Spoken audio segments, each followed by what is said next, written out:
Hello guys, welcome back Krishna Goyal blog. कैसे हैं आप सब?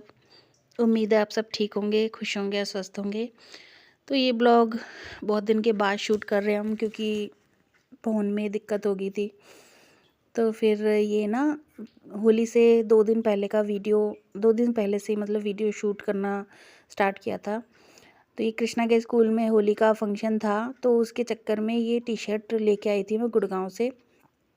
तो इसको पहन के बहुत खुश होके गया था सुबह स्कूल।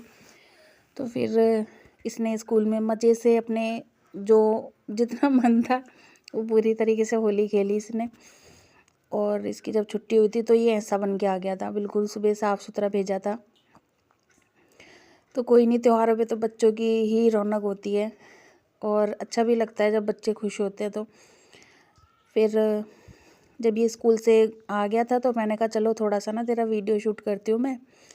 फिर उसके बाद ये होली का जो दहन वाला दिन था, तो उस दिन का वीडियो है ये सुबह का। और वो क्या है ना, वो थाली का जो सामान हम लेके जाते हैं, जैसे हमारे यहाँ पूजती है, हमारे यहाँ एक गांव का इलाका है, तो उस हिसाब से मैं दिखाना चाह रही थी, पर वो वीडियो पता नहीं कैसे डिलीट हो गया था थोड़ा सा।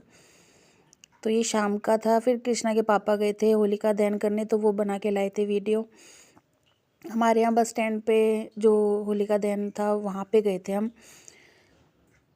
तो ये वहाँ का वीडियो बनाया था कृष्णा के पापा ने। और छोटा सा ही वीडियो रह गया था, क्योंकि जो हम सामान वगैरह लेके गए थे वो मैं दिखाई नहीं पाई। तो वीडियो का कोई बात नहीं, नेक्स्ट ईयर आपको दिखाएंगे ज़रूर, अगर वीडियो बनाते रहे तो। कोशिश करेंगे कि आपको अपने पूरे 30 त्यौहार जो भी हैं हमारे दिखाएं, जैसे हमारे यहाँ होता है। पर हमारे यहाँ लेडीज़ें नहीं जाती हैं जिस दिन होलिका दहन होता है, शाम के टाइम पे। सुबह जाते हैं हम लोग पूजने। तो ये नेक्स्ट डे का वीडियो है, दुल्हनडी वाले दिन का। ये सुबह मॉर्निंग में मुझे तागा वगैरह, सामदा माता का डोरा बोलते हैं हमारे यहाँ, वो लेना था। तो मैंने नहा वा के पूजा वूजा कर लिया, अपना पाठ वगैरह। उसके बाद हम गए, मैंने लिया था धागा, सामदा माता का डोरा। तो ये पति और बच्चे की लंबी आयु के लिए रखते हैं हमारे यहाँ। व्रत नहीं रखते इसमें, बस धागा लेते हैं। और जब तक आप धागा नहीं लेते तब तक थोड़ा सा बस चाय वगैरह कुछ नहीं लेते, बाकी उसके बाद कुछ भी खा सकते हैं, अपना नाश्ता वगैरह जो भी है खाना। इसमें मैंने वॉइस ओवर की थी, पर फिर मैंने सोचा कि आपको ऐसे करके बता देते हैं। तो उस हिसाब से हमारी ये सामान थाली, ये देखिए हमारे यहाँ ऐसे लेते हैं। किस किस के यहाँ ये वाला डोरा लेते हैं तो प्लीज़ मुझे कमेंट करके ज़रूर बताइएगा। हमारे यहाँ 10 तार का लेते हैं, किसी के यहाँ 16 तार का भी होता है, 14 तार का भी होता है, पर मेरे यहाँ 10 तार का होता है। तो पति के लिए और बच्चे के लिए। और इसमें एक बनाते हैं बच्चे की तगड़ी, और एक बनाते हैं हम दिशाओं के लिए, जो चारों दिशाएं होती हैं उनके लिए। मेरी मम्मी के यहाँ खाली एक ही धागा लेते हैं जो पति के लिए पहनते हैं, पर हमारे यहाँ जो सास के यहाँ होता है वो 4 धागों के साथ होता है, मतलब 4 तरीके से। जैसे एक पति के लिए, एक बच्चे के लिए, एक दिशाओं का धागा और एक बच्चे की तगड़ी। पति के लिए जो बनाते हैं वो 10 तार का होता है, बाकी जो बच्चे के लिए बनाते हैं और जो बाकी 3 होते हैं उन सबको 5-5 तार का लेते हैं। और बच्चे की में गांठें भी आधी लगती हैं, जैसे पति के लिए हमने 16 लगाई थी गांठें, तो बच्चे के लिए 8 लगा सकते हैं, 5 लगा सकते हैं। तो मैंने 5 लगाई थी कृष्णा के लिए। और जितने भी घर में बच्चे होते हैं उस हिसाब से एक धागा सब बच्चों के नाम का बनता ही है, एक एक धागा। तो मेरे पास अभी 2 होते, वैसे गुड़िया हमारी चली गई तो उसके बारे में भी हम आपको बताएंगे। तो अभी फ़िलहाल किशु है, तो किशु के लिए बनाया था हमने।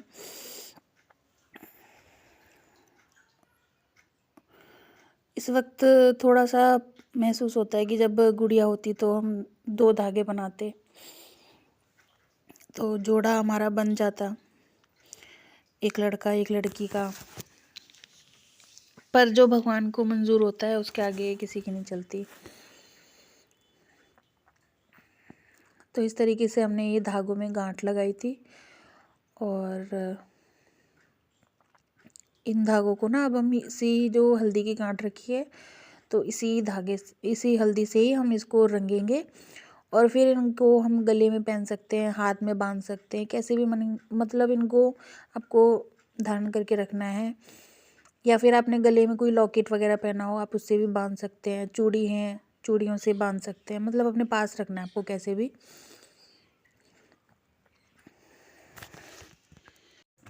तो फिर इस तरीके से हमने देखिए इनको कलर कर लिया है।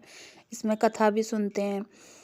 तो अभी ये जो होली के दूसरे दिन इसको धारण करने का नियम होता है, और फिर बैसाख का महीना आता है जो उसमें हम इसको विसर्जित करने का टाइम आता है। तो उस टाइम तक ये बिल्कुल धागे को संभाल के रखना होता है, इसके दानों को संभाल के रखना होता है। जो भी दाने हम लेंगे इसके साथ, वो सब मतलब इकट्ठे ही बैसाख के महीने में विसर्जित होंगे, सब दाने भी और ये धागे भी। तो इसमें से बस एक धागा जो मेरी सास ने बोला है शुरू से कि रखना है, वो होता है बच्चे की तगड़ी का। बाकी ये सारे धागे जो होते हैं, एक दिशा का धागा, एक बच्चे के गले का, और एक पति के नाम का, वो होता है मंदिर में विसर्जित करना। जो पीपल का पेड़ होता है उसके उसमें दबा देते हैं, जड़ में, पीपल के पेड़ की जड़ जो होती है उसमें दबा देते हैं इसको। जो मंदिर की पंडिताइन होती हैं हमारे यहाँ, वही करती हैं सारे काम, तो उनको दे देते हैं हम कथा वगैरह करके। जब इसको खोलते हैं तब इसका बायना निकालते हैं हमारे यहाँ। तो उसको अच्छे से मतलब खाना वाना बनता है, पूरी वगैरह उसके साथ इसको किया जाता है संपन्न। और जितनी हमने गांठें लगाई होती हैं उतने ही हम इसके दाने लेते हैं। तो इस हिसाब से हमारी ये पूजा होती है छोटी सी। पर हर एक चीज़ का कहते हैं ना कि बहुत ज़्यादा वैल्यू होती है इन छोटे छोटे त्योहारों की। अब जब वैसे ये ज़्यादा देर का त्यौहार नहीं है, चाहे इसमें व्रत नहीं रखना, चाहे हमें कुछ ज़्यादा ताम झाम नहीं करना, या फिर इसमें पूड़ी वगैरह ज़रूरी नहीं है कि आप बनाओ, पर वैल्यू बहुत होती है इन छोटे छोटे त्योहारों की। मुझे अच्छा भी लगता है, मुझे बहुत अच्छा लगता है ऐसे त्योहारों को याद रखना, इनको बिल्कुल वैसे करना जैसे हमारे बड़ों ने हमें सिखाया है। तो उस हिसाब से मैंने पूरा वैसे ही जितना मेरे को याद रहा उस वक्त, तो पूरा उस तरीके से कोशिश की कि मैं वैसे कर पाऊँ। और ये दाने गेहूं के जो नए बाल निकलते हैं, अभी खेतों में से आते हैं हमारे यहाँ, तो खेतों के ताज़ा ताज़ा तोड़ के लाते हैं। और जो हाथ में रख के हम कथा सुनते हैं जिन दानों को, 16 दाने मैंने चढ़ा दिए थे, और 16 दाने जो हाथ में रखते हैं उसके साथ हमने ये थोड़ी सी हल्दी का इनको तिलक लगा के इसको पल्ले में बांधना होता है ताकि ये खोए ना। और ये ऐसे ही हमारे तब तक हमारे पास रहें जब तक हम इनको दानों को विसर्जित नहीं करेंगे। तो ये गांठ में जो पल्ले पे लगाई ये भी नहीं खोलूँगी, ये भी ऐसी की ऐसी रहेगी। तो उसके बाद मैंने कथा वथा सुनी थी, जो इसके गीत वगैरह होते हैं वो सब किए थे।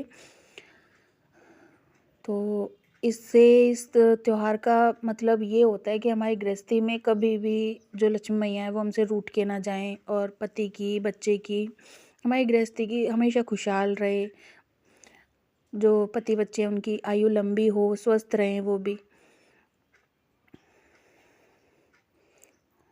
तो इस तरीके से हमारे यहाँ होली के दूसरे दिन, वो धुलेंडी वाले दिन होता है वैसे ही हमारे यहाँ। तो इस तरीके से हमने धागा लिया था। हमारे यहाँ इसे सांप माता का डोरा बोलते हैं, और बहुत बहुत ज़्यादा वैल्यू करता है। अब मैंने इसको ये हल्दी वगैरह करके रख लिया था और कथा वथा सुन ली थी, तो अब इसको हम पहन लेंगे गले में। फिर हमने खेली ठाकुर जी के साथ होली हम दोनों ने। तो चलिए गाइस, इस ब्लॉग में इतना ही। आपको फिर से कुछ नया दिखाएंगे, और अगर ब्लॉग अच्छा लगे तो लाइक शेयर सब्सक्राइब कीजिए, और कमेंट करके बताइए कि आपको हमारा ब्लॉग कैसा लगा। चलिए गाइस, मिलते हैं नेक्स्ट ब्लॉग में। फिर राधे राधे, जय श्री कृष्ण आप सबको।